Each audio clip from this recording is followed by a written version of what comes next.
Bonjour à tous et merci de nous retrouver pour le 18h Info avec dans l'actualité ce soir encore la mobilisation des agriculteurs. Le blocage de la centrale d'achat du Super U à Carquefou se poursuit malgré les annonces du gouvernement, les baisses de charges, l'année blanche pour les plus en difficulté. Les agriculteurs font pression sur les distributeurs pour faire baisser les marges. Ils se relaient donc pour occuper le site et ils risquent d'être évacués d'un moment à l'autre. Anne Judic. Fin de parcours pour ce chauffeur. Depuis le lever du jour, c'est le 4e camion que les agriculteurs empêchent d'accéder au dépôt de Système U à Carquefou. On voulait voir la provenance du produit et puis bon, c'est de la volaille française quand même pour une fois. Mais comme on a bloqué, il va être obligé de refaire demi-tour sur Le Mans. Il a appelé son chef et puis il n'a pas le choix. Tandis qu'il n'y aura pas de négociation avec les magasins U, on ne laissera pas rentrer, ni sortir, mais on ne laissera pas rentrer les camions. Depuis hier, ces éleveurs du Maine-et-Loire et de Loire-Atlantique se relaient pour bloquer l'accès aux dépôts de produits frais. Majoritairement non syndiqués, ils exigent que la grande surface baisse ses marges. Le producteur, on le paie ras les pâquerettes. Le transformateur, lui, se fait une marge énorme. Le distributeur se refait encore une bonne part. Et puis celui qui trinque, comme toujours, c'est le consommateur. Et ça, on n'en veut plus.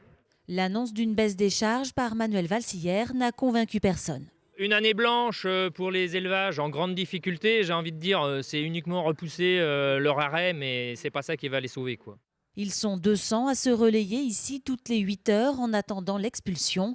Avant, promettent-ils de se déplacer sur d'autres centrales et de procéder à des actions coup de poing. Ce n'était qu'une crainte des syndicats en début de semaine, mais cette fois, c'est EDF qui confirme à Cordemais 2 tranches sur 4 seront fermées d'ici 2018. Ce sont les tranches fuel qui sont concernées.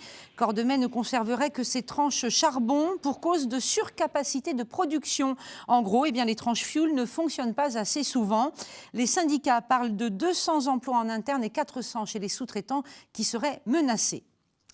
Coup de projecteur à présent sur un champion qui ne fait pas parler de lui et pourtant Romul Florida vit à Nantes, mais en novembre dernier, il a été sacré champion du monde amateur en bodybuilding poids lourd, c'était à Las Vegas. Il est du coup passé professionnel et maintenant, il prépare le concours de Mister Univers à Miami en juin prochain. Que de l'actu pour ce champion nantais de 36 ans qu'a rencontré Amandine Pohardy.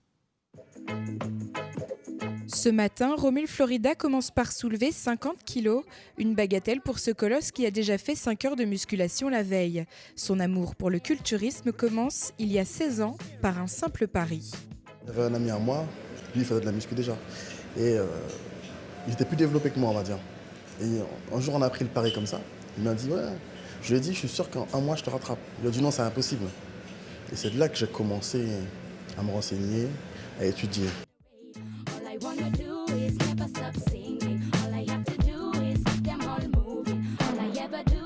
Moi j'ai commencé à lire beaucoup, à essayer des méthodes, à trouver ce qui me correspondait le mieux. Et puis c'est comme ça que j'ai pu tout le temps sur internet me documenter. Une passion qu'il partage avec sa femme.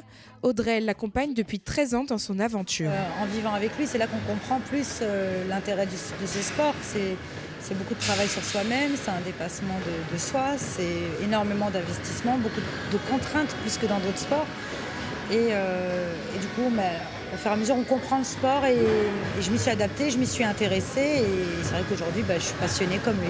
Mais la salle de musculation n'est pas qu'un lieu de loisirs pour Romul, c'est aussi une façon de gagner sa vie en tant que coach sportif, un métier qu'il partage avec son statut d'artisan en isolation. Une combinaison obligatoire lorsqu'on sait que même à ce niveau, les concours de culturisme ne sont pas rémunérés. Alors Romul cherche actuellement des sponsors en vue de sa compétition de Mister Univers à Miami en juin prochain. Et puis, sport encore, c'est confirmé depuis hier soir. Nantes ne se déplacera pas à Bastia comme prévu ce week-end. Le match a été décalé au 9 mars. On termine avec un petit détour du côté du cirque Medrano qui est installé à la Beaujoire jusqu'à dimanche. On ne le présente plus ce cirque, il a été récompensé des dizaines de fois. Il revient avec les éléphants et leurs dresseurs qui n'a peur de rien. Avec la roue de la mort aussi et les tigres de Sibérie. Voilà, c'était à la Beaujoire jusqu'à dimanche. Allez-y, n'hésitez pas. Merci de nous avoir suivis. Tout de suite la météo présentée par Céline Darioli.